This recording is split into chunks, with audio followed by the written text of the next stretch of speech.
Voilà, on reprend le cours. On est aujourd'hui le lundi 30 mars qui nous amène au 5 Nissan. Et on continue le cours sur Pessah, la suite du cours d'hier. Donc on était arrivé à la définition des aliments principaux, le soir du Seder, qui sont, je le répète, qui sont tout ce qui est donc de la famille de la matzah, puisqu'il y a plusieurs mitzvot qu'on fait liés à la matzah, mais donc il y a la matzah, il y a tout ce qui est lié au vin, il y a il y a tout ce qui est livré aux herbes amères, maror, karpas, et il y a tout ce qui était lié à la viande à l'époque du temple, l'agneau, donc on appelle l'agneau de Pessah, qui est remplacé aujourd'hui, parce qu'on n'a plus le temple, qui est remplacé aujourd'hui par encore une fois un morceau de matzah, mais fondamentalement on parle des choses telles qu'elles devraient l'être et telles qu'elles le seront nouveau encore avant la fin de la journée, quand Bezrat Hashem on va reconstruire le troisième temple. En tous les cas, on avait avancé et on avait expliqué, je répète, que les 4 aliments fondamentaux correspondaient chacun au dévoilement d'une des lettres du nom divin, puisque le nom divin, comme on le sait, c'est 4 lettres, et le nom divin commence par un Yud, puis après un Vav, puis après un He, puis un Yud, un He, un Vav et un He. Et on avait donc classifié, donc je renvoie encore une fois au cours d'hier, au cours du 29, on avait donc classifié de la manière suivante, la matzah est par rapport à la première lettre du nom divin. Et la première note du nom divin, comme on le sait, correspond à une qualité fondamentale parmi les 4 qualités fondamentales. La qualité fondamentale, c'est la chokhma, qu'on traduit vulgairement par la sagesse, mais plus profondément, il s'agit de la sagesse du bitul, la sagesse de l'annulation. On va bien sûr expliquer aujourd'hui, c'est le but du cours, ce que signifie la sagesse de l'annulation. Puis après, le vin était par rapport à la deuxième lettre du nom divin qui est le He, et au niveau des forces de l'âme, ça correspond donc à la bina. La bina, c'est la capacité de comprendre profondément ce qui se cache derrière l'apparence du monde, des événements, de l'histoire, etc. C'est la perception profonde, secrète. Donc c'est d'une certaine manière la perception des secrets de l'existence, ce qu'on appelle en hébreu le sod. C'est pour ça que nos maîtres disent « Nichnas yain yotse sod ». Lorsque le vin rentre, le secret sort. Après, on avait tout ce qui est de la famille de l'herbe, tout ce qui est donc de la famille donc du Korban Pessar, de l'agneau, et c'est par rapport au Vav. Le Vav, 3e lettre du nom divin, qui correspond à la qualité de la vérité. On a expliqué pourquoi, quel rapport avec l'agneau et la vérité. C'est parce que l'agneau donc, c'est cette mise en évidence finalement de l'unité qui règne dans le monde, que bien que le monde a été créé sur le principe apparent du fort et du faible, ce que la Torah appelle dans son langage codé le Bechor, le premier-né, le cadet, malgré tout on voit que la Torah insiste pour donner une importance extrêmement importante donc au cadet, des fois même jusqu'à doubler l'aîné, pour bien faire comprendre qu'il y a un équilibre dans le monde, qui est l'équilibre de la vérité, et que chacun, même s'il est d'une certaine manière l'aîné dans son domaine, il redevient un cadet par rapport à un autre domaine. De la même manière, le cadet qui est cadet dans son domaine redevient l'aîné par rapport à un autre domaine, et c'est donc l'équilibre. Et enfin, on avait les herbes amères par rapport à la malchut, par rapport à la royauté, le dernier est du nom divin. On avait expliqué pourquoi la royauté. On avait donc dit hier que la royauté, c'est aussi et surtout au niveau des qualités du juif, la capacité de ne pas être un mouton, la capacité d'être un meneur, un décideur, la capacité d'être un innovateur. Et pourquoi ça s'accompagne avec les herbes amères? Parce que rien n'est plus amer, rien n'est plus difficile sur terre que bien sûr d'être un innovateur, puisque le monde a horreur des innovateurs. Le monde préfère le culte du mouton, du comme tout le monde, du monsieur personne et du monsieur quelconque. Et donc c'est pour ça que ça s'accompagne, cette notion de malchut, de royauté, ça s'accompagne donc de l'amertume. Et on revient maintenant sur le cours d'aujourd'hui en reprenant plus en détail. Donc on va maintenant voir ce qu'est véritablement la définition de ce qu'on appelle la sagesse de l'annulation, chokhma tabitul, qui est représentée par la matzah. Alors bien sûr, si c'est représenté par la matzah, forcément il y a dans la matzah d'une certaine manière, le message même de ce qu'on est en train d'expliquer. Alors on pourrait l'expliquer de milliards de manières, la Torah est infinie, on va choisir nous la goutte de la goutte de la goutte du micron de goutte de l'océan, et on va expliquer de la manière suivante. On sait que, d'après le sens littéral, la raison pour laquelle on a mangé de la matzah, c'est parce qu'on n'a pas pris le temps, on n'a pas pu prendre le temps, de boucler nos valises, de faire le ménage, de dire au revoir à la voisine et aux voisins. On a dû partir en précipitation, et cette précipitation, elle est symbolisée par le fait donc que la pâte n'a même pas eu le temps de monter. Alors bien sûr, tout ça c'est un symbole. Bon, c'est peut-être vrai effectivement que la pâte n'est pas montée kepshuto véritablement, mais on sait tous que derrière les enseignements de Torah, il y a des milliards de choses beaucoup plus intéressantes que le sens uniquement littéral. Je dis bien uniquement, parce que le sens littéral aussi est important, mais uniquement littéral. Et donc c'est clair que si la Providence s'est débrouillée pour que la sortie d'Égypte se fasse dans cet esprit de précipitation, au point qu'on n'ait même pas le temps de laisser la pâte monter, et que ça reste le symbole fondamental de la fête de Pessah, donc de la naissance d'Israël, donc de la délivrance, donc finalement de l'essence même du message du peuple juif sur terre, il est clair qu'il y a une raison derrière cela. Alors, pour expliquer, il faut comprendre la chose suivante. Il y a en vérité deux manières de vivre. Il y a deux manières d'imaginer qu'on puisse se construire sur terre. Il y a celui qui pense que ça dépend essentiellement jusqu'à complètement de lui. Je parle de quelqu'un d'honnête, je ne parle pas du petit bidon qui est nul et qui se prend pour je ne sais quoi. Mais quelqu'un qui est conscient de ses capacités, de son intelligence, de ses qualités de cœur, de ses forces, et qui réellement décide de se construire et de construire. Seulement, son modèle, c'est lui-même. Et donc, comme son modèle, c'est lui-même, comme un homme d'affaires qui a l'intention de réaliser de grandes choses, comme un dirigeant qui a l'intention de mener de grandes choses, comme n'importe quel homme qui se sent être un décideur, donc il a le sentiment que ça dépend véritablement de lui, encore une fois, et qu'il va devoir trouver il va devoir donc attendre le bon moment pour réagir de la bonne manière et prendre la bonne décision et engager la bonne action et patati patata, etc. Donc, et moi, même dans le bon sens du terme. La vérité est que ça ne fonctionne pas du tout comme ça. Ou disons, ça fonctionne comme ça pour celui à qui Hachem, à qui Dieu ne veut pas montrer la vérité vraie. Celui qui, pour X raisons, Hachem décide de le laisser dans son illusion, comme quoi les choses dépendent de lui, alors il va pouvoir vivre dans son circuit fermé avec le sentiment que c'est lui qui fait bouger les choses, bien que fondamentalement ils tournent en rond. La vérité est que dans l'existence, les choses fonctionnent essentiellement, pour ne pas dire pratiquement complètement, avec des portes que Dieu ouvre, ce qu'on appelle d'ailleurs d'une manière assez extraordinaire en hébreu, Chalon Izdamnut, en hébreu moderne, c'est des fenêtres de possibilités, mais en vérité en Lachon HaKodesh, c'est Shaharim, on le dit tous les jours dans la tfila du soir, Poteach Sheharim Bechorma. Maintenant vous allez comprendre peut-être pour la première fois dans votre vie ce que signifie cette prière qu'on récite tous les jours de notre vie. Poteach Sheharim Bechorma, tu ouvres des portes avec Chorma. N'oublions pas qu'on est en train d'expliquer ce qu'est la Chorma, la sagesse du Bitoul. Ça veut dire que dans cette prière, on prend conscience que finalement, c'est pas du tout comme nous on croit. Que ça dépend de notre choix au moment où on l'aura choisi, etc. Et que comme si on pouvait faire des projets qui tiennent. En vérité, l'existence, ce sont des portes qui s'ouvrent, des shéharim qui s'ouvrent. Et elles s'ouvrent des fois pour quelques instants, quelques secondes, dans la vie particulière, dans la vie collective, dans la vie des nations. Et tout ce qu'on demande à un homme, c'est d'avoir la chokhma, d'être présent au moment où la porte s'ouvre. Parce que la porte s'ouvre maintenant peut-être pendant 1 heure, pendant 1 jour, pendant 1 semaine, pendant quelques secondes. Mais si tu loupes la porte à ce moment-là, jusqu'à ce qu'elle s'ouvre encore une fois, ça peut prendre 20 ans. Et va savoir dans quel état tu seras dans 20 ans. Poteach Sheharim, lorsque Dieu ouvre des portes, Bechorma, sois là avec Chorma et la sagesse d'être là et de te faufiler par la porte et fais très vite. Ne prends pas le temps d'attendre que la pâte monte. La pâte monte, ça veut dire de vouloir réfléchir. Est-ce que ça vaut oui la peine, ça vaut pas la peine? Vous savez que on le retrouve d'ailleurs en hébreu d'une manière extraordinaire. Comment qu'on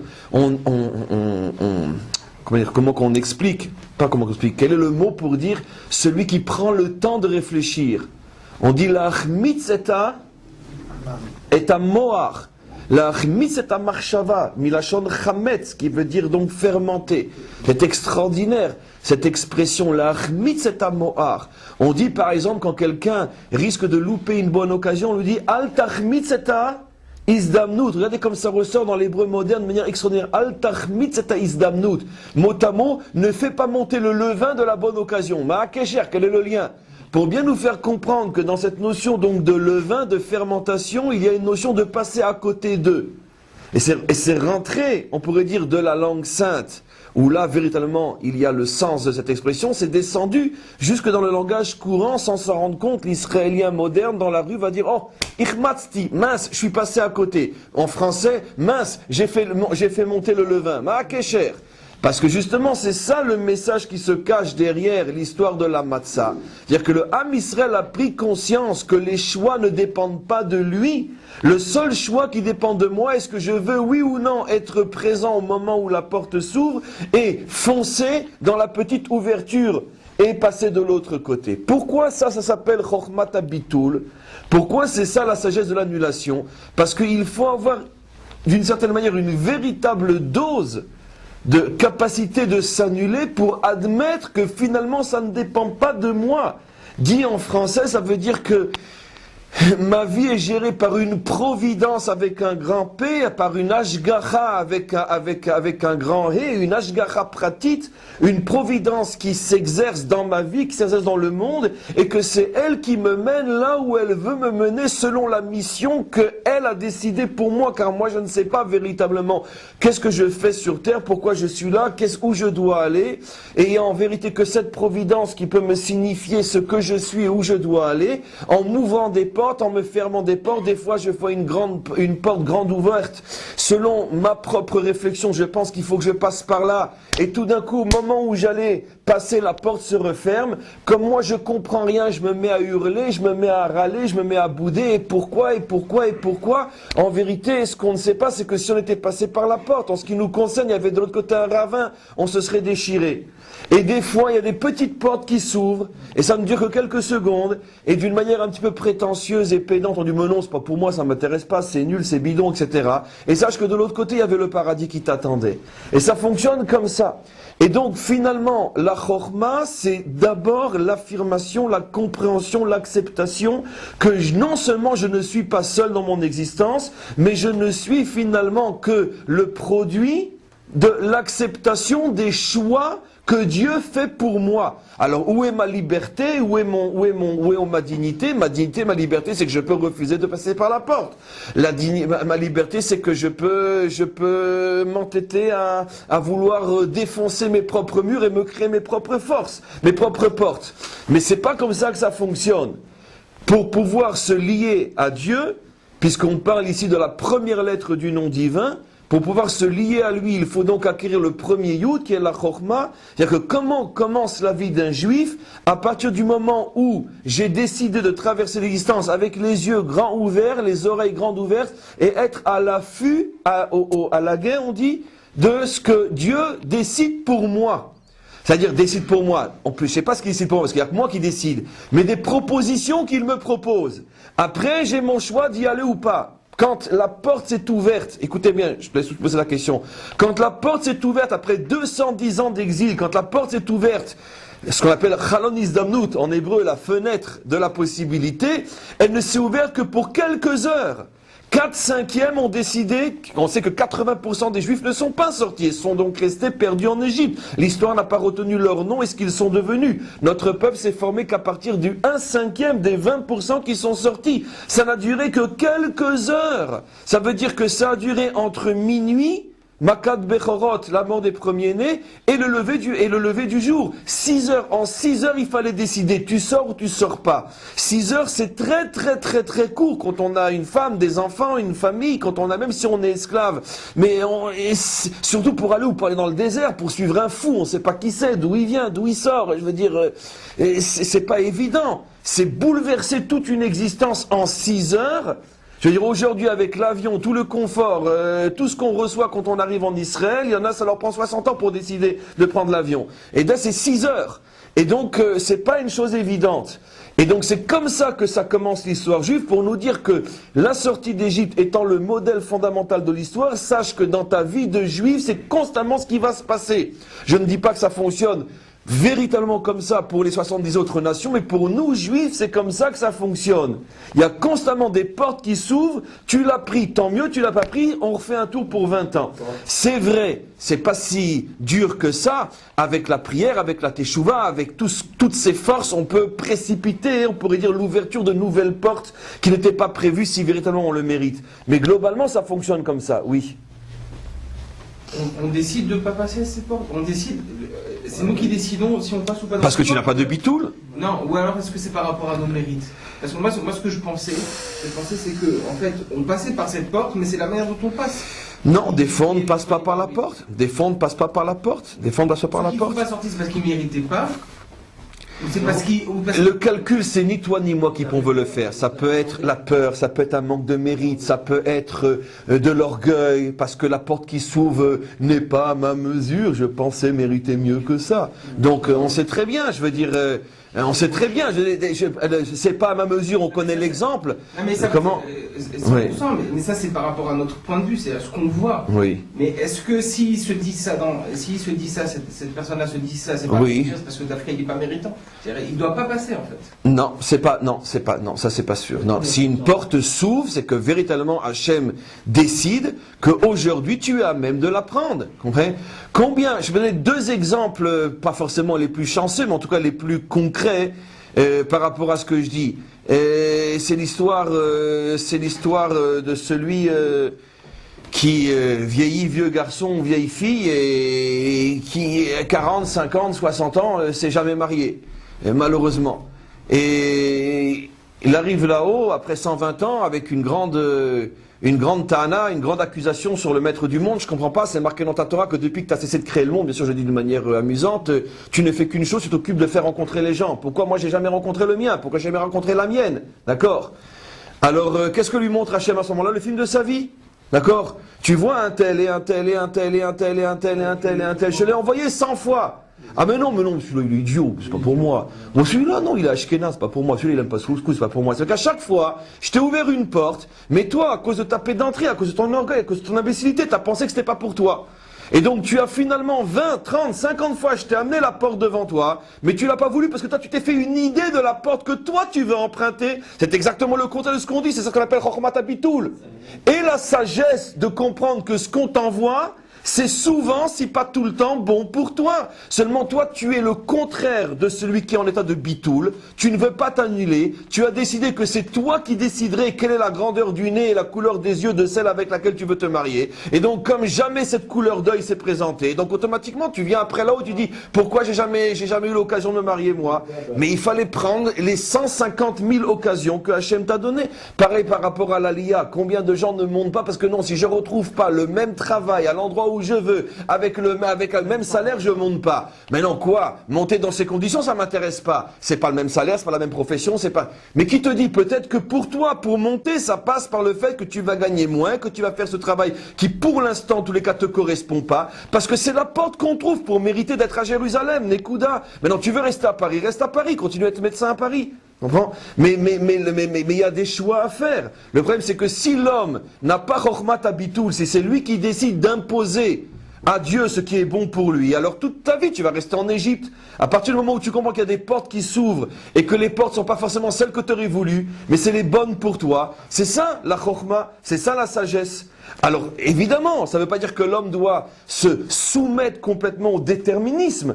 Mais je parle de passer par une porte. Une fois que tu es passé par la porte, si tu es médecin à Paris et que la seule chose qu'on te propose ici c'est d'être infirmier, et commence à être infirmier, fais tes preuves après, et redeviens médecin jusqu'à chef de clinique. Ça ne dépend que de toi, tout le monde sait, la plupart d'entre nous on est arrivés ici, on s'est retrouvés clochards. Mais à force de travail, à force de ci, à force de ça, on est monté là où on est monté. Mais seulement, tu dois accepter la porte comme elle est. Après, une fois que tu es passé par la porte, ça ne dépend que de toi de monter, de faire tes preuves. Mais tu ne peux pas imposer à l'avance la porte que tu veux emprunter. Ça, c'est une clé dans l'existence, c'est ça le sod de la matzah. À chaque fois qu'on mange la matzah à Pessah, on fait rentrer en soi, à l'intérieur de soi, ce qu'on appelle Chokhmat Bitul, la force du Bitul qui va nous permettre d'avoir cette sensibilité tout au long de l'année qui vient, d'un Pessah à un Pessah, à être, on pourrait dire, réceptif aux messages que Hachem nous envoie, les prendre tels qu'ils sont, même si ça ne nous plaît pas, en ayant confiance que de toute façon, même si je ne le comprends pas, c'est le meilleur pour moi. Et une fois que tu as franchi le pas, une fois que tu es de l'autre côté, Baruch Hashem, je suis à Jérusalem, maintenant c'est à moi de me construire, Nekuda. On continue. On a expliqué après que le vin, c'est par rapport au sod, par rapport au secret, par rapport à la bina. Et la bina, comme on a expliqué hier, c'est donc la capacité d'atteindre le secret, d'atteindre l'intériorité, de voir ce qui se cache derrière l'apparence, derrière l'illusion visible. Puisque généralement, le visible, c'est toujours une illusion et la vérité se trouve toujours cachée. Et pourquoi c'est lié au vin? On a expliqué maintenant pourquoi la chokhma, la sagesse du bitoul, est liée à la matzah, par rapport au message. Pourquoi le secret est lié au vin? Parce qu'on connaît tous effectivement cette phrase de Nichnas Yain Yotse Sod, le vin rentre, le secret sort. Mais pourquoi? Alors, on va expliquer, puisque je veux que le cours soit le plus concret possible, puisqu'il s'agit d'une préparation à des choses très concrètes, le soir du Seder. Donc on va rester très concret aussi en explication de la manière suivante. Pourquoi en vérité le vin, d'une certaine manière, a les propriétés qu'il a? Qu'est-ce qu'il fait le vin? Une certaine forme d'ivresse, et qui s'accompagne immédiatement par une certaine forme de joie. C'est plus ou moins la même chose, l'ivresse et la joie. Pourquoi? La raison est très simple, il n'y a pas besoin de moi pour le dire, parce que le vin a la propriété de faire tomber les limites. Rien, la source première, profonde de la tristesse et de l'angoisse, c'est le sentiment de limite qui est à l'intérieur de l'homme. Qu'est-ce qui m'attriste? Le fait que je ne gagne pas comme j'aurais voulu, que je n'ai pas le travail que j'aurais voulu, que je n'ai pas la femme que j'aurais voulu, que je n'ai pas le mari que j'aurais voulu, que je n'ai pas les enfants que j'aurais voulu. Bekitsu, je passe ma vie à me ressentir limité, prisonnier de choses que je n'ai pas voulu. Bekitsu, très bien. On comprend déjà que c'est la deuxième lettre qui vient après la première. La première t'apprend déjà à comprendre que ce que tu as est fondamentalement bon pour toi, au moins au niveau d'une porte par laquelle tu dois passer. On n'a pas dit que tu es déterminé à rester toute ta vie coincé dans cette porte-là, mais c'est au moins le seul endroit par lequel tu devais passer. Donc déjà quand tu as cette chokhma de te dire que finalement je ne me suis pas fait tout seul, et que ma vie est l'expression d'une providence qui s'exerce sur moi, et que si je ne comprends pas le bien fondé des choix que lui, avec un grand L, fait pour moi, c'est parce que tout simplement je n'ai pas cette sagesse réelle, je ne me connais pas, je ne sais pas ce qui est bon pour moi. Mais à partir du moment où j'ai déjà mangé de la matzah, je peux comprendre que le vin a déjà un sens tout à fait différent. Pourquoi? Parce que, puisque c'est le sentiment de limite, de ne pas, c'est quoi un prisonnier? Il ne peut pas bouger, il ne peut pas faire ce qu'il veut, il est enfermé. Ce sentiment d'être enfermé, c'est ce qui crée la tristesse. Qu'est-ce que fait le vin? Le vin a la capacité, comme on sait, de la manière la plus physiologique, la plus psychologique, le vin fait casser les limites mentales qui sont à l'intérieur du cœur et du cerveau. Ça veut dire qu'au moment, pourquoi un homme qui est triste boit? Pour oublier sa tristesse. Donc tout simplement, on voit que le vin, l'alcool, mais le vin ici en l'occurrence, a la capacité de me faire oublier, ne serait-ce qu'un certain moment, ma limite, cette obsession, cette phobie, je ne sais pas si c'est une phobie, cette obsession que j'ai sur ma limite, que je ne pense qu'à elle, ma limite, c'est ce qui me rend triste. Tout d'un coup, je bois et la limite saute. Et automatiquement, ça amène la joie, parce que c'est un phénomène, on pourrait dire, psychologique et physiologique, c'est les deux à la fois extrêmement connus en science, qu'à partir du moment où j'ai une libération, automatiquement j'ai une joie. Pourquoi? Parce que la tristesse, c'est justement la réaction contraire à sortir de ses limites. Donc ça, c'est ce qu'on appelle le phénomène vin. Quel est le rapport avec le secret? D'abord de la manière suivante. Puisque nous étudions, comme on le sait d'une certaine manière, la chassidoute, la Kabbalah, etc. Déjà on a, grâce à cette phrase de Chazal, Nichnas Yain Yotse Sod, on a déjà, d'une certaine manière, une définition première, importante et ô combien nécessaire de ce que signifie véritablement étudier les secrets de la Torah. L'étude des secrets de la Torah n'a de sens que si ça s'accompagne par la capacité, plutôt si ça nous donne les forces de faire sauter, de faire péter nos limites, et que ça s'accompagne immédiatement par un redoublement de joie, de vivre, de joie dans l'existence, et un sentiment de force intérieure qui nous libère de toutes les angoisses, de toutes les anxiétés, de toutes les limites de l'existence. C'est-à-dire quelqu'un qui prétend étudier les secrets de la Torah, mais qui reste triste, qui reste limité, et qui ne trouve pas en lui les forces de faire sauter les limites, n'étudie pas la Kabbalah. C'est-à-dire qu'il peut croire qu'il l'étudie, mais ce n'est pas ça l'étude de la Kabbalah. L'étude de la Kabbalah, forcément, elle est comme le vin, disent nos maîtres. Nirnasia inyosesol.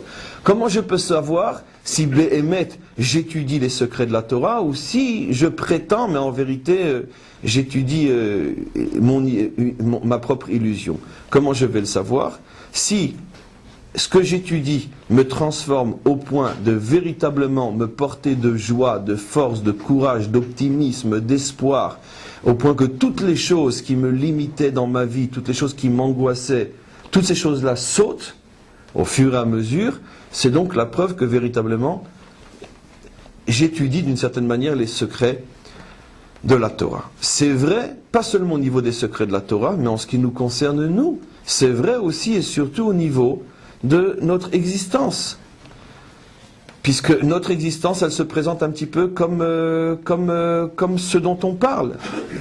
Visiblement, je vois des limites, mais profondément, derrière les limites, se cache une ivresse, se cache une joie qui est énorme si je suis capable de dépasser la limite. D'une manière générale, un juif, et c'est ce qu'on nous apprend le soir du Seder, puisque c'est comme ça qu'on commence notre vie juive, un juif doit profondément savoir que toutes les limites qu'il ressent dans son existence ne sont qu'extérieures, mais que derrière ces limites se cache un vin énorme, une joie énorme, une réussite énorme. Et tout ce qu'on te demande, c'est d'être capable de faire sauter la limite et de ressentir ce qu'il y a derrière. C'est-à-dire qu'en vérité, on pourrait dire qu'il y a trois genres d'hommes. Il y a ceux qui s'écroulent devant la limite, il y a ceux qui fuient la limite, et il y a ceux qui dépassent la limite.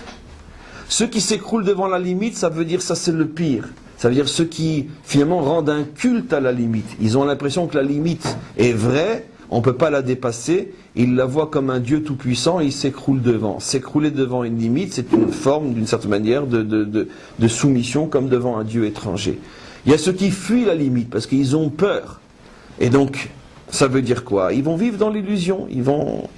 C'est peut-être à ce niveau-là qu'on parle de religion opium. Aujourd'hui, c'est pas la religion qui est l'opium, c'est carrément l'opium qui est l'opium. Les drogues, toutes ces choses-là qui finalement permettent à l'homme de fuir un certain temps pour après retourner dans sa prison quotidienne et la supporter parce qu'il se dit dans 3 heures, dans 4 heures, je me fais mon joint, je me fais mon truc et puis mon trip comme on dit, et puis tout ira bien. Et c'est comme ça que tu continues à vivre. Et il y a le juif authentique, celui qu'on doit devenir, qui lui dit il y a une limite, mais c'est pas grave. Derrière, précisément derrière cette limite, se trouve le secret. Le secret qui va pour moi être comme du vin, qui va me donner cette ivresse, cette joie, cette force de surmonter la limite. Ça veut dire que l'existence se présente d'une manière, on pourrait dire, extrêmement paradoxale. À chaque fois qu'un juif sent qu'il est devant quelque chose qui l'angoisse, qui l'oppresse, il doit savoir que derrière se cache du vin. C'est ça le secret du vin. Vous comprenez ce que j'explique? Ça veut dire que affronter la limite, on pourrait dire droit dans les yeux, et essayer de comprendre ce qui se passe derrière. Dans un autre langage, j'aurais expliqué que c'est la transformation de l'épreuve aussi. Quand un homme a une épreuve, quand un homme a une souffrance, il doit aussi se dire que derrière l'épreuve se cache quelque chose d'énorme si on se donne la peine de le chercher, la peine de le découvrir. C'est ça encore une fois la notion de Yahin. Pourquoi ça correspond à la Bina? La Bina, rappelons-nous, enfin, je crois vous l'avoir déjà dit, c'est d'après le Zohar, d'après la Kabbalah, la lumière du Olam Abba. C'est la lumière du monde à venir. Pourquoi la Bina, partout dans le Zohar, quand on parle de la lumière du monde à venir, le monde futur, ça correspond à l'attribut de la Bina. Donc, le vin, le secret, tout ce que j'ai expliqué. Pourquoi le monde à venir est lié à la Bina. Parce que les maîtres de la Kabbalah expliquent en vérité c'est quoi le monde à venir. Le monde à venir, c'est pas comme dans les autres religions où on pourrait dire une distinction claire entre ce monde et le monde à venir, deux mondes, deux espaces, et Dieu a créé d'abord ce monde et après il a créé ou il créera le monde à venir. Les maîtres de la Kabbalah authentique expliquent qu'en vérité non, le monde à venir est déjà à l'intérieur de ce monde. Ce monde est l'écorce du monde à venir. Ça veut dire qu'à l'intérieur de ce monde se cache déjà le monde à venir. Le monde à venir est déjà là de la même manière que le monde, notre monde est déjà là, et le monde à venir est l'intériorité de ce monde-là. Ça veut dire, comment ? C'est ça, le sort de la Bina, la Avin Davar, Mitor Davar. Comprendre que le monde à venir est là déjà. Ça veut dire que finalement c'est toi qui décides dans quel monde tu vis. Si tu vis impressionné au point de t'écrouler, peureux au point de les fuir, mais en tous les cas, si tu vis impressionné ou peureux face aux limites de ce monde, automatiquement pour toi ce monde n'est que ce monde. Mais si tu comprends que ce monde n'est qu'une prison illusoire et que derrière se cache une lumière extraordinaire, à ce moment-là tu vis dans le Olam Haba. Les maîtres du Talmud disent par exemple que les pères, Avraham, Isaac et Yaakov, ont vécu dans le Olam Haba, déjà dans ce Olam Hazé. Shlosha it im'am akadosh baruch hu me'ain Olam Haba be'Olam Hazé. Il y a 3 personnages auxquels Dieu a donné la possibilité de goûter du monde à venir déjà dans ce monde, c'était les 3 pères. Ça veut dire quoi? Qu'ils ne vivaient pas dans le même monde que nous. Ils vivaient dans le même espace que nous et pas dans le même monde que nous. Ça veut dire que pour eux, les événements, les situations de l'existence n'étaient pas du tout interprétées, vécues de la même manière. Eux étaient constamment au niveau du vin. Ça veut dire qu'ils ne ressentaient pas la limite que nous ressentons parce qu'ils étaient constamment dans cet état d'ivresse spirituelle, ce secret spirituel que dans chaque chose, paf, ils captaient le secret. Et dès que tu captes le secret, automatiquement, la limite disparaît. On sait très bien que l'une des raisons essentielles pour laquelle Dieu ne nous révèle pas le secret de notre existence, c'est parce que si il nous révèle le secret, on n'aurait plus de libre arbitre. Parce qu'on verrait que tout est tellement extraordinaire qu'il n'y aurait plus de choix et donc de mauvais choix possibles. Il n'y aurait plus d'épreuves, il n'y aurait plus d'angoisse, il n'y aurait plus de difficultés parce qu'on se rendrait compte que finalement on est dans un chemin extraordinaire. Donc Dieu est obligé de nous voiler ça. Et c'est pour ça qu'on est nous dans ce qu'on appelle le Olam Hazé, dans ce monde. Mais en vérité, Olam Hazé, Olam Haba, c'est exactement la même chose. Donc en tous les cas, lorsqu'on va boire le vin, le soir du Pessah, le soir du Seder, à chaque fois qu'on va boire ce vin, on va faire rentrer à l'intérieur de soi un petit peu plus de cette lumière de la Bina, de cette lumière du monde à venir, cette lumière, cette ivresse spirituelle et morale qui nous permet de ridiculiser, de ne plus prendre au sérieux toutes les limites et les angoisses de ce monde, d'avoir cette hauteur qui nous permet donc de passer véritablement au-dessus. Donc on a expliqué la matzah, on a expliqué le yaïn, on arrive maintenant au Korban Pessah. Alors le Korban Pessah, c'est à la fois, comme j'avais expliqué hier, le plus simple et le plus compliqué. C'est le plus simple parce que c'est ce dont la Torah parle essentiellement. Pessah, la fête d'ailleurs porte son nom. Et c'est paradoxalement le plus complexe parce que c'est des 4, c'est la mitzvah qu'on ne peut plus véritablement faire aujourd'hui parce qu'on n'a pas le temple. Et donc, comme on le sait, le premier Pessah, on a pu le manger à l'extérieur du temple parce qu'on n'avait pas le temple. Et donc, automatiquement, comme on n'avait pas le temple, il n'y avait pas lieu de le faire dans le temple. À partir du moment, comme on le voit dans le 5e livre de la Torah, à partir du moment où on a le temple, la Torah nous interdit formellement, sous peine de retranchement, notre âme est retranchée, d'apporter, on pourrait dire, une offrande en dehors du temple. C'est une très très très grave interdiction, ça fait partie des interdictions les plus graves, d'apporter une offrande à l'intérieur du temple. Tout le 5e livre, tout le 3e livre de la Torah, celui-là qu'on a commencé la semaine dernière, est consacré entre autres à cette notion-là. Donc, à partir du moment où le temple a été construit, ou même le tabernacle déjà amené en Israël, on n'a plus le droit on pourrait dire de fixer un rendez-vous avec Dieu en dehors de là où lui l'a décidé, qui est dans sa maison. Au niveau le plus simple, on peut donner un exemple concret. Je veux dire, c'est pas aux citoyens, aussi respectable soit-il, de fixer un rendez-vous au roi et lui dire je t'attends au café du coin, ou même dans ma maison, même dans ma maison secondaire, même dans ma villa, peu importe. Bekitsour, c'est pas aux citoyens de fixer au roi là où il veut le rencontrer. c'est le roi qui reçoit dans son palais. Exactement de la même manière, à partir du moment, tant que le roi lui n'avait pas encore de palais, on pouvait faire des offrandes un peu partout. Ça a été le cas à la sortie d'Égypte. À partir du moment où le temple est construit, ça ne peut être que là où lui nous donne rendez-vous dans son temple. Comment s'appelle le temple dans la Torah? Ohel Moed, le lieu du rendez-vous. Traduction comme il faut. Donc, on voit bien que c'est lui qui donne le rendez-vous et pas nous. Alors donc, pourquoi j'insiste? Vous êtes sans me poser la question, je vous connais tous, mais qu'est-ce qu'il est en train de nous raconter? On le sait tout ça. Je vais expliquer pourquoi. Parce que je suis en train d'insister pour vous mettre en évidence que le Korban Pessah, donc avec son message, est étroitement lié au temple. Alors vous allez dire, le Korban, c'est normal, c'est un sacrifice, mais d'accord, moi je parle du message. Pourquoi le message est lié au temple? Or, c'est quoi le message? Le message, c'est le message, comme on a vu hier et encore au début de ce cours, le message de la synthèse, le message de l'équilibre, le message de l'unité, le message de montrer que nul ne se suffit à lui-même, chacun a besoin de son complément pour ensemble faire un tout. Ma moitié, mon tout, etc. C'est vrai entre les peuples, c'est vrai entre les hommes, c'est vrai entre tout ce qui existe. La première lettre de la Torah, c'est un bet, Bereshit, qui a pour valeur numérique 2, pour nous dire que le monde a été créé sous le principe de la dualité et de la complémentarité. Dualité qui devient complémentaire.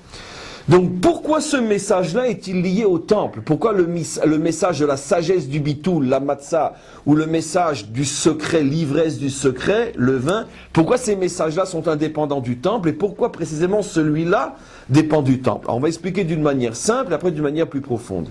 D'une manière simple, parce que d'abord le temple est le symbole lui-même de ce point de rencontre entre les extrêmes. Comment s'appelle le temple dans la Torah? À part le temple, à part Mishkan, à part Mikdash, un nom qui n'a rien à voir avec temple, si ce n'était que nos maîtres nous ont expliqué que ça fait allusion à ça. Comment s'appelle le temple dans la Torah? D'accord? Le cou. Tsavar. D'où on sait que c'est Tsavar? D'où on sait que c'est Tsavar? D'abord dans Shirachirim, c'est dit 10 fois. Mais avant Shirachirim, avant le cantique des cantiques, d'où on sait que le coup fait allusion au temple? Quand Yosef et Benjamin se sont retrouvés après 22 ans de séparation, qu'est-ce qui s'est passé? C'est marqué que Yosef a pleuré sur les coups de Benjamin. Tsavarav au pluriel. Alors les commentaires posent la question, pourquoi c'était un monstre, il avait plusieurs coups? Alors pourquoi les coups? Ça fait allusion au fait que Yosef, à part le fait qu'il a pleuré sur son frère, il a vu en prophétie que les 2 temples qui seraient construits sur le territoire de Benjamin seraient détruits. Et Rachi explique, le temple s'appelle le cou du monde, et il a pleuré sur les 2 temples, les 2 coups construits sur le territoire de Benjamin qui seraient détruits. C'est sur ça qu'il a pleuré, c'est pour ça que c'est un pluriel.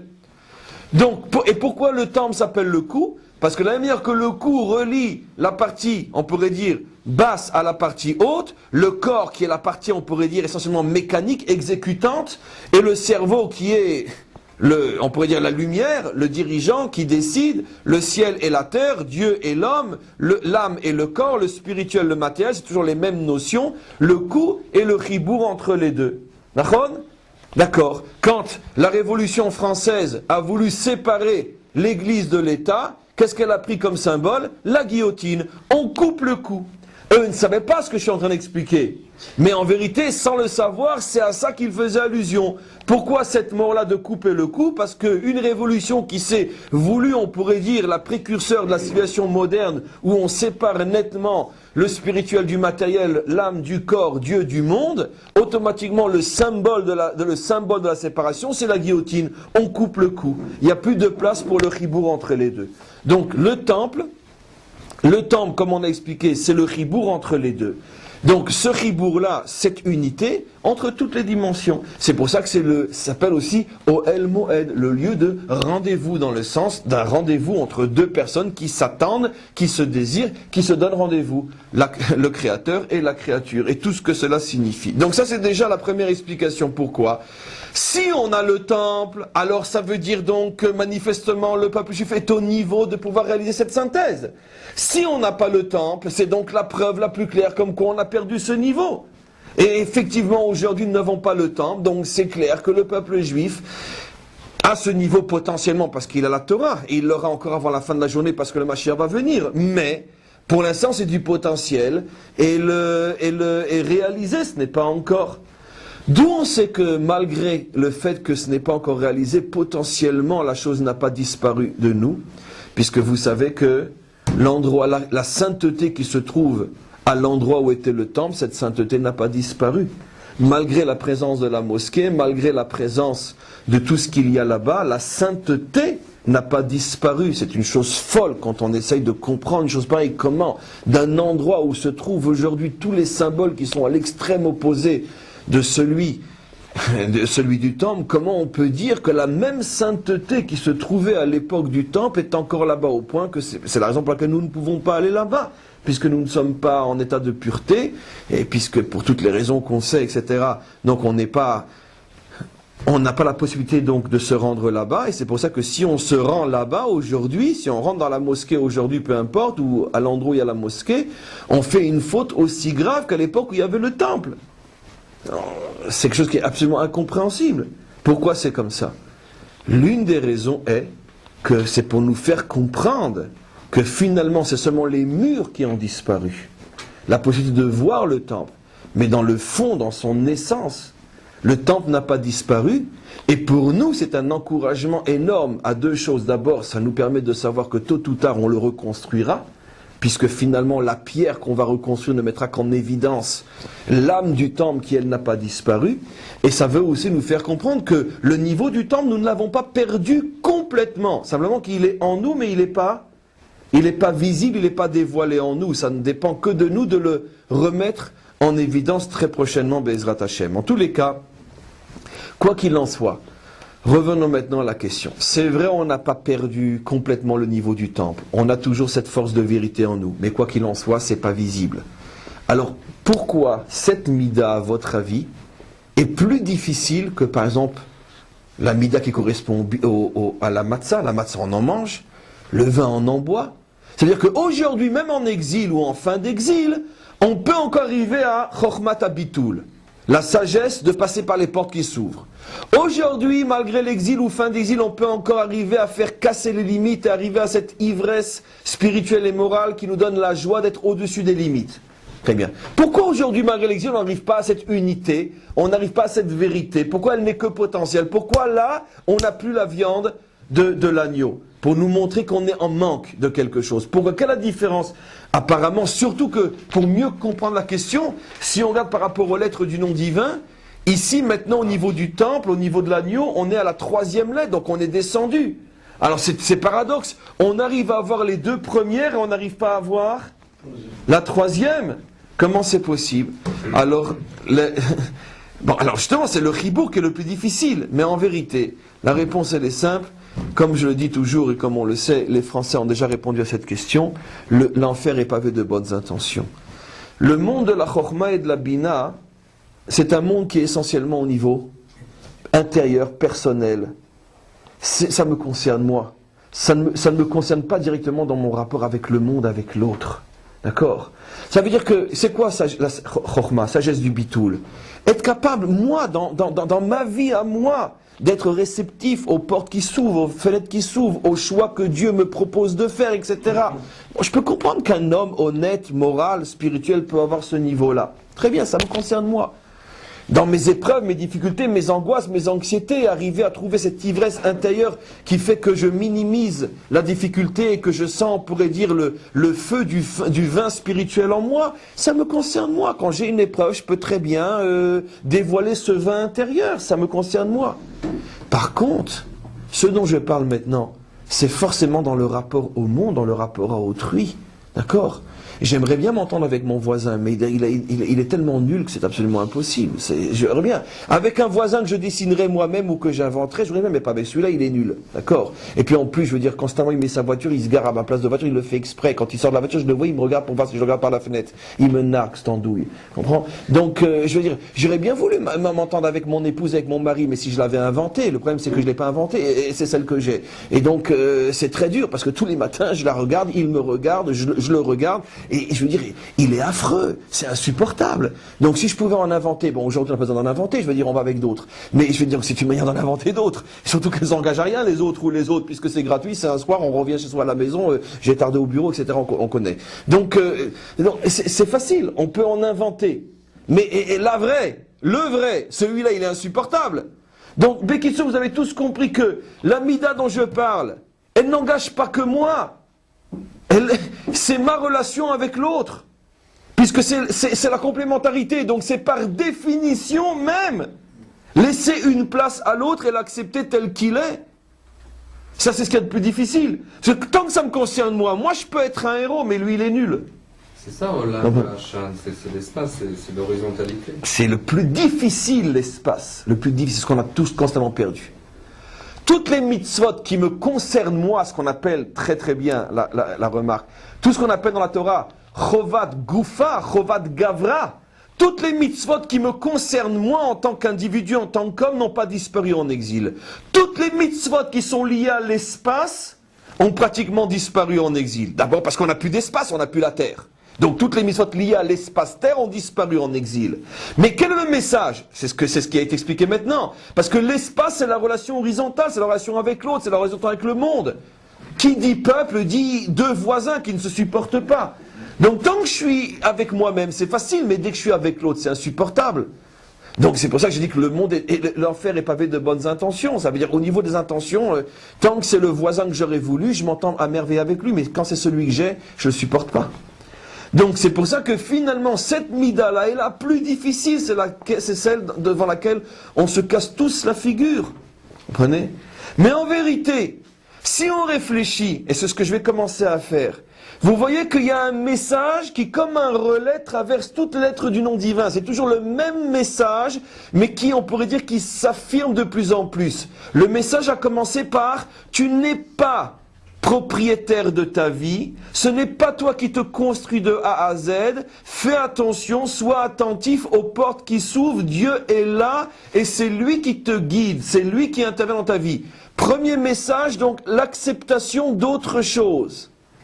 Deuxième message, ça se précise, tu as des limites, tu as des angoisses, tu as des craintes, etc. Mais sache que derrière se cache quelque chose. Ça veut dire que si tu prends conscience que tu n'es pas seul au monde et que ça ne dépend pas que de toi, donc aie confiance en celui qui te place devant telle ou telle situation pour comprendre que derrière l'apparence, peut-être se cache une lumière extraordinaire. Donc encore une fois, c'est une invitation à ouvrir les yeux sur un autre que toi. Et enfin, tu arrives à la troisième lettre du nom divin, où là on te dit maintenant l'autre, accepte-le véritablement, celui qui ne pense pas comme toi, celui qui n'est pas comme toi, celui qui est différent de toi, celui qui t'énerve, qui t'oppresse, qui te scie, que tu ne supportes pas. Celui-là aussi fait partie du monde créé par le même Dieu qui t'a créé toi aussi.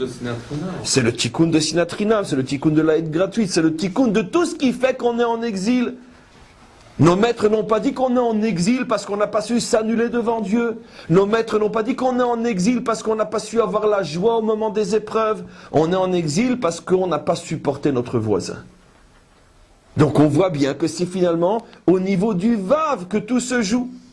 Où on le retrouve dans le secret des versets de manière extraordinaire. Vous savez que partout dans la Torah, le mot Eliyahu, le prophète qui vient annoncer la délivrance, est écrit avec un Vav à la fin. Sauf une fois. Il a perdu son Vav. Il s'appelle Elia. Le mot Yaakov est écrit dans toute la Torah sans Vav. Sans Vav entre le Aïn et entre le... Il n'y a pas de E dans Yaakov. Yaakov entre le Kouf et le Bet. Voilà. Sans Vav entre le Kouf et le Bet. Sauf une fois où il a un Vav. Ah, bien sûr. Nos maîtres qui connaissaient tous les mots de la Torah, comme on se voit nous, tout de suite, ils n'avaient pas d'ordinateur à l'époque, mais tout de suite ils ont repéré, tiens, sur les 554 milliards de fois où il marque le mot Yaakov, jamais sans Vav, une fois il est marqué avec un Vav, et pareil à l'envers pour Eliaou. Qu'est-ce qui se passe? Et dans leur langage codé, ils expliquent la chose suivante, que Yaakov a piqué le Vav à Eliaou, et il lui a dit, d'accord, je ne te le rendrai que lorsque tu viendras délivrer mes enfants. C'est une parabole, qu'est-ce que ça veut dire? Pourquoi le Vav? Parce que c'est ce qu'on explique aujourd'hui. Pour bien nous montrer que le vrai problème, la clé de la délivrance, c'est pas le premier Yud, c'est pas le premier E, c'est le Vav. Notre vraie difficulté, c'est quoi? C'est ce foutu voisin qui prend ma place de voiture. C'est ce foutu voisin qui laisse ses poubelles derrière sa porte dans les escaliers, qui les descend pas. C'est ça mon problème, tout le reste c'est du bidon. C'est ça mon problème. C'est intéressant. Comprenez? Automatiquement que les Juifs en exil, ils se plaignent des portes blindées, des trucs où ils peuvent pas sortir. Ils sont en fait, ils sont au fond de la prison qu'ils ont décidé d'être. Les fameux immeubles où on n'ouvre pas le Shabbat, etc. C'est un des sujets les plus durs de la Galoute. Mais c'est justement le Ribour où ils sont enfermés dans leur geôle. Absolument. Absolument. Il n'y a pas que la relation horizontale qui est source de conflit, la relation verticale aussi. Elle est plus facile. Elle est plus facile parce que... Oui, mais elle est plus facile parce qu'elle dépend surtout de moi. C'est-à-dire, attention, on ne parle ici, entre parenthèses, que de gens honnêtes, que de gens qui veulent travailler, puisqu'on parle de la construction des lettres du nom divin. On ne parle pas de tartompion. On parle de gens qui veulent rentrer dans le système du divin. C'est pour ça que je dis que pour quelqu'un d'honnête, la relation verticale n'est pas la plus difficile. Parce que c'est le bon Dieu et moi. Lui, il est forcément gentil puisqu'on l'appelle le bon Dieu. D'accord? Moi, je suis nul. Mais comme ça ne concerne que moi, automatiquement, si je veux me prendre en main, j'y arriverai. Ça ne dépend que de moi. Lui, il n'a pas de problème. Moi, j'en ai un. Mais j'ai envie de me prendre en main. Je ne dis pas que c'est facile, mais ça ne dépend que de moi. De me prendre en main. Mais là, ça dépend aussi de l'autre. Et l'autre, il est insupportable. Oui. Et je peux rien faire, il est né comme ça le pauvre. Donc c'est là qu'est toute la difficulté. C'est là que la difficulté, d'arriver à comprendre que l'autre, avec tout ce qu'il a d'insupportable, fait partie du projet divin. Et que je dois trouver mon point d'entente avec lui tel qu'il est. Si j'arrive à le transformer demain, tant mieux, mais ça passera pas par la bouderie et par le refus de dire bonjour. Ça passera que par une construction au niveau de la relation. Donc d'abord de l'accepter tel qu'il est et de vivre avec. Et donc ça c'est le plus dur, parce que ça ne dépend pas que de moi. Il a son éducation, il a sa mentalité, il a sa religion, il a sa race, il a sa couleur, il a tout ce que tu veux. Il est différent de moi. Et malgré tout, je dois comprendre que Dieu en a autant besoin lui que moi. Donc si j'ai compris ça, je fais un effort. Comment ça s'appelle Clapé, Chovat, Goufa? Alors juste avant que j'oublie, c'est pour ça que le Vav s'appelle aussi en grammaire Vav Chibour. Comment on l'appelle le Vav? Vav à Chibour. C'est une lettre qui permet, on pourrait dire, de réunir des mots. V, Vav, V. Donc pourquoi on l'appelle Vav à Chibour? Pour montrer que c'est la qualité du Chibour, c'est la qualité qui nous permet l'union. Oui, au niveau de la question. Le Moumat Chovat Goufa s'appelle comment alors? Chovat de l'espace Zezoulat. Chovat Gavra et les autres. C'est Chovat Haaretz. C'est des choses qui dépendent de l'espace, qui dépendent de la terre, comme toutes les mitzvot liées à la culture, la terre, toutes les mitzvot liées au temple, bien sûr, toutes les mitzvot liées aux villes d'Israël qui ont disparu en exil. Oui. Yud-Hé, c'est le nom d'Hachem aussi. Oui. Dans le mot Shrina et Shachen, la seule différence, c'est un Yud et un Hé aussi. On retrouve ça, cette notion entre le voisin et Hachem. Très beau, Chazak. Quand on est extraordinaire, quand on a une relation avec son voisin, c'est comme ça que ça amène Dieu aussi. On termine maintenant la dernière mida, quand on va donc manger maintenant du maror.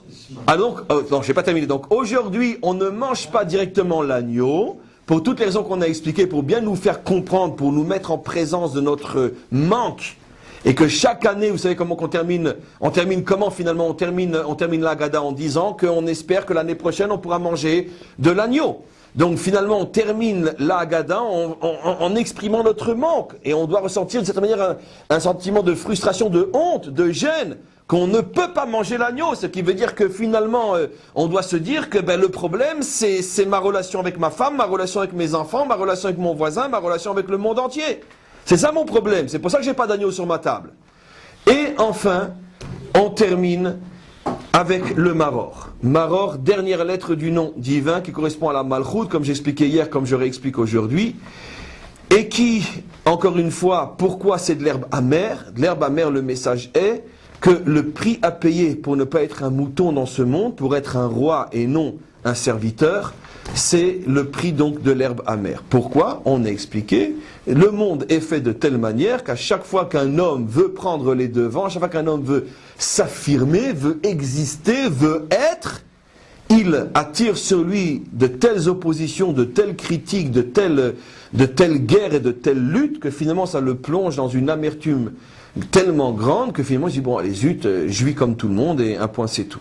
C'est ce qui fait que la plupart d'entre nous, on peut donner des exemples dans la vie de tous les jours, lequel d'entre nous n'a pas essayé un jour de se dire, allez, j'ai envie d'aider, j'ai envie de faire quelque chose, j'ai envie de m'investir dans la communauté, j'ai envie de, d'accord, on a reçu, il suit tellement de claques, tellement d'insultes, tellement de ci, tellement de déceptions, qu'on dit, bon, allez, ça va, je veux dire, ils ont qu'à tous crever, c'est tout. Pourquoi? Parce que c'est extrêmement décevant le travail avec l'autre. C'est extrêmement décevant de vouloir proposer, de vouloir aider. Qui le sait mieux que Moshe Rabbeinu lui-même? Moshe Rabbeinu, il n'y a pas un homme sur terre qui a fait pour notre peuple autant de bien que lui, et c'est tout juste, on n'a pas voulu le lapider. Pourquoi? Parce que justement, c'est ça le prix à payer. Alors donc, quand on mange l'herbe amère le soir du Seder, on prend en nous les forces de supporter d'une certaine manière toute l'amertume liée au fait d'être un leader, d'être un décideur, d'être un entrepreneur.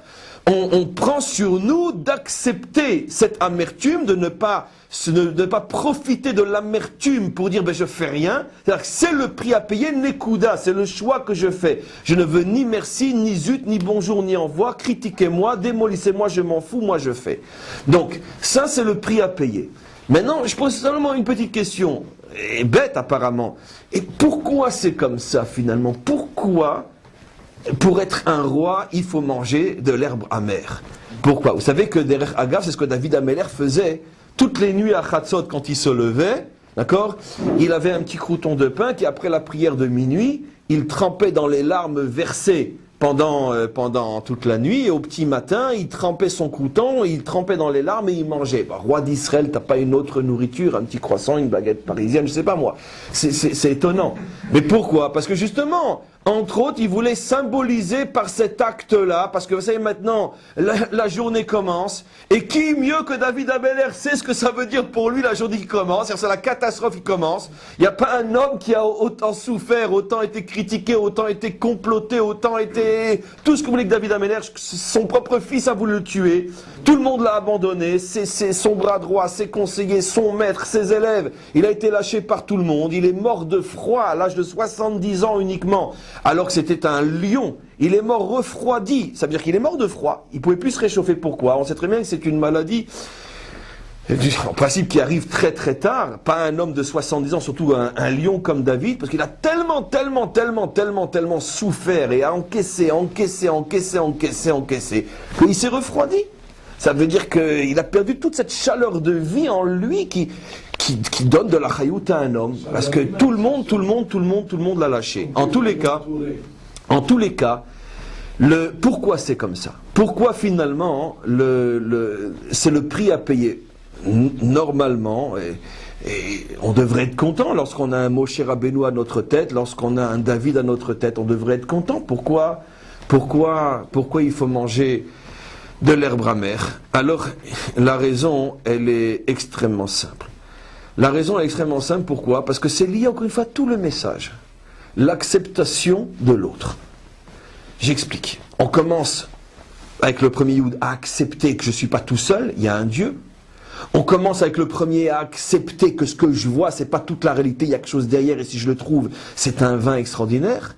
Vav, on descend, on commence à accepter aussi qu'il y a d'autres hommes que moi, d'autres créatures que moi. Et maintenant, on arrive au et. Le et, c'est le plus compliqué, mais c'est le même message. Pourquoi?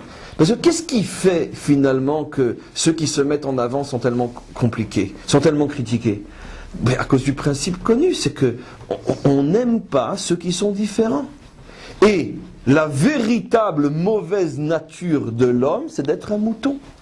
La véritable mauvaise nature des hommes, c'est d'être monsieur tout le monde, vous savez, cette silhouette sans âme qui court dans le métro et que personne ne connaît, que personne ne rencontre. Il y a une chanson, je ne sais plus de qui c'était, qui dit que l'endroit où il y a des millions de personnes qui se rencontrent tous les jours, qui se croisent toujours sans se rencontrer, qui se croisent sans se rencontrer, c'est le métro. C'est-à-dire que, peu importe, c'est un exemple, c'est-à-dire qu'on passe sa vie à rencontrer des millions de personnes, à croiser qu'on n'a jamais rencontrées, on ne sait même pas arrêter sur leur visage. Ça veut dire que quoi? Ça veut dire que dans sa profonde mauvaise nature, l'homme aime finalement être englouti dans une masse qu'on appelle monsieur tout le monde, monsieur quelconque, etc. L'homme a peur de sortir d'eux, a peur. Le premier qui a eu le courage de sortir de la foule, de sortir de la masse, c'était Abraham. C'est pour ça qu'on l'a appelé Haïvri, qu'on traduit en français l'hébreu. Mais qu'est-ce que ça signifie Haïvri? Celui qui s'est mis en marge, celui qui a dit Atkan. Il y a monsieur tout le monde et il y a l'homme. Moi je ne veux pas être monsieur tout le monde, je veux être un homme. Et la première fois qu'il y a eu un homme sur terre, c'était Abraham. Après, il y a eu le peuple juif. Il y a tous les peuples et il y a Israël. Et donc, le prix à payer, on le sait. Le prix à payer, c'est l'Inquisition, c'est les croisades, c'est la Shoah, etc. Mais on le paye ce prix parce que c'est le prix pour être un homme. C'est le prix pour ne pas être tout le monde.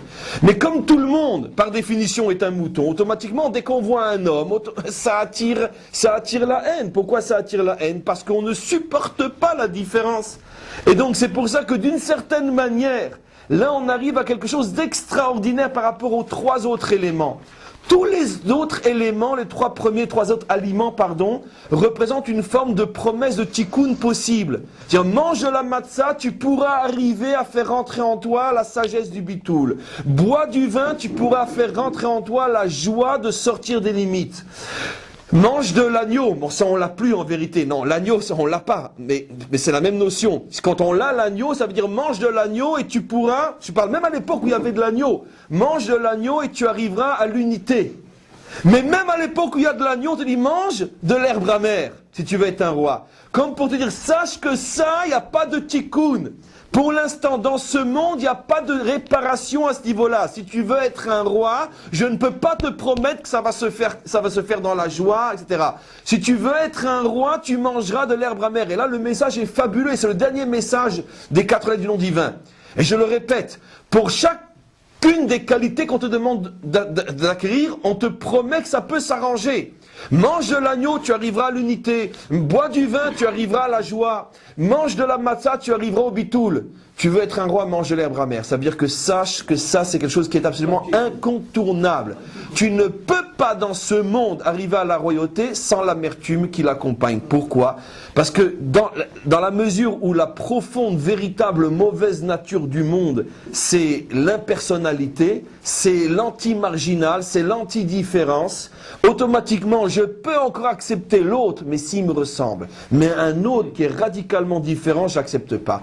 Et le radicalement différent, c'est celui qui n'est pas un mouton comme moi. Et donc c'est, d'une certaine manière aussi, dans ce message et je termine dans ce message du Maror, c'est aussi d'une certaine manière le message profond de l'antisémitisme, que Israël, jusqu'à la délivrance finale, doit accepter, à cause du choix qu'il a fait d'être un peuple roi, doit accepter l'amertume que ce choix entraîne, parce qu'on ne peut pas s'en sortir jusqu'à ce que l'humanité tout entière, et elle le sort au moment de la délivrance, jusqu'à l'humanité soit transformée en roi. Tant qu'il y aura, on pourrait dire, la nature mouton qui prendra le dessus sur les hommes, automatiquement ceux qui veulent être des rois, et c'est le choix que nous avons fait, puisque juste avant Matan Torah, on nous a appelé Mamlechet Kohanim, une nation de rois. Donc, automatiquement, ça s'entraîne par cette amertume. Donc, au moins, lorsqu'on mange les herbes amères le soir du Seder, on reçoit en soi les forces de pouvoir continuer à nous exprimer en tant que roi et à supporter aussi l'amertume qui s'accompagne. Amen.